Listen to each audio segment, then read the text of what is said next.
day and welcome to today's editorials and broadcast from Canada. My name is Sandra Asante. Today we are looking at still in Tigray conflict. UN expert call for the urgent action to stop violence against women, as well as Blinken saying that Ethiopia conflict risk implosions of the country. So don't go anywhere, we'll be back after the break.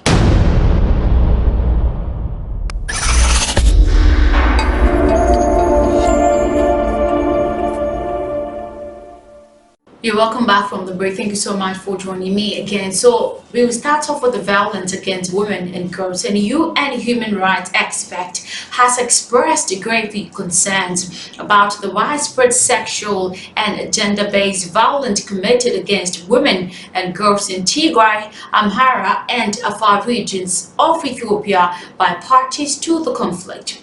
They reiterated the recommendations by the Ethiopian Human Rights Commission Office of the High Commissioner for Human Rights Joint Investigations report for the authorities to ensure victims are offered full support and redress, as well as perpetrators are brought to justice.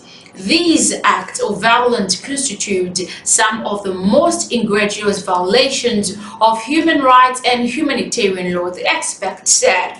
They appear to have been used as part of a deliberate strategy to terrorize, degrade, and humiliate the victims and the ethnic minority group that they belong to, the acquiescence of the state and non-state actors party to the conflict. These brutal acts have devastating physical and psychological impact on the victims, which are exacerbated by the lack of access to assistance, support, and redress for survivors. The reported acts of violence are attributed to members of the Ethiopian National Defense Force, the Eritrean Defense Force, and the Amhara Regional Special Force and Fano militia, the expert added. While the exact prevalence of gender-based violence is unknown, the estimates are shocking. From February 1st to April 2021, health facilities registered more than 1,000 cases, and in the month of July alone, they reported 2,204 cases in Tigray region. One of the one-stop centers reported that the victims in over 90% of cases were underage girls, and estimated that visits to the center had quadrupled since the conflict erupted a year ago. It is important to keep in mind that these figures are an underestimation of the true extent of gender-based violence being committed, the expert said. This type of violence is severely underreported due to the fear and stigma, and in this particular context, inaccessibility to health or support centers.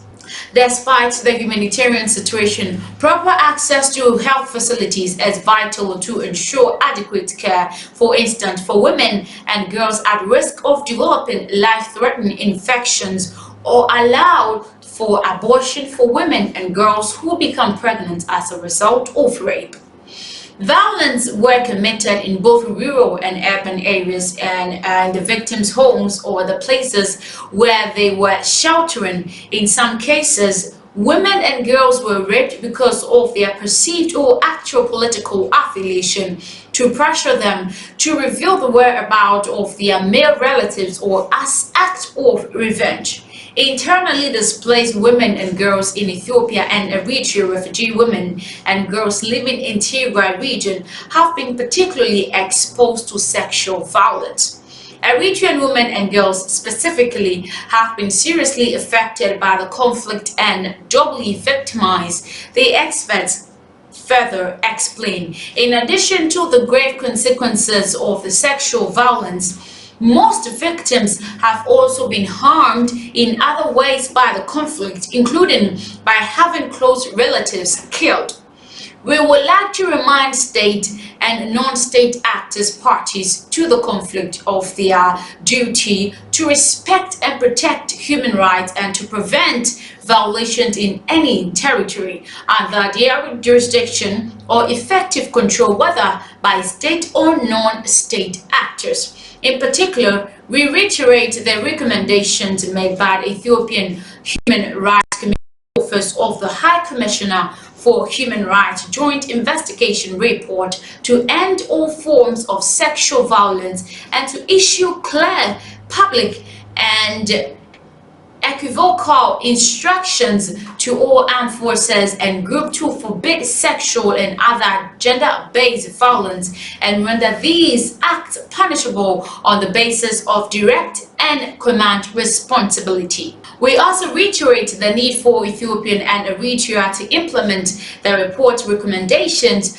to take immediate measures to protect women and girls from rape and other forms of gender-based violence, provided redress to victims, facilitate immediate access to adequate health care, including the full range of sexual and reproductive health service, and also psychological support to ensure proper documentation and investigations of all indices of sexual violence by independent and impartial bodies and hold perpetrators to account. Now we're taking Anthony Blinken's thought on this one, and the United States has sanctioned authorities at its disposal to use against those perpetrating the conflict in Ethiopia, which is increasing ethnic tensions and risking portions of the country itself. U.S. Secretary of State Anthony Blinken said on Friday. He said, "We have used some of them already against Eritrea, which has been unfortunately a very negative actor in this drama. Those tools remain at our disposal for others," Blinken said at the Reuters next conference of the conflict in Africa's second largest nation. So now we are looking at the path ahead of all this, and the African Union is trying to broker a ceasefire to avert further bloodshed, though there has been a little progress so far. The TPLF insists it will have the advantage in whatever fighting is to come. In battle, it's known there will be adjustment and limited retreat as well as significant moves forward. TPLF military boss Tadesse Warede said in an interview that aired on Friday. "We decided that to reduce problems and vulnerabilities in some areas we had reached, to leave some of those places voluntarily." So that's what they're saying, that they left them voluntarily, not what the other party is claiming. Thank you so much for joining me. This is where I end today's editorials. My name is Sandra Asante. Do have an amazing day.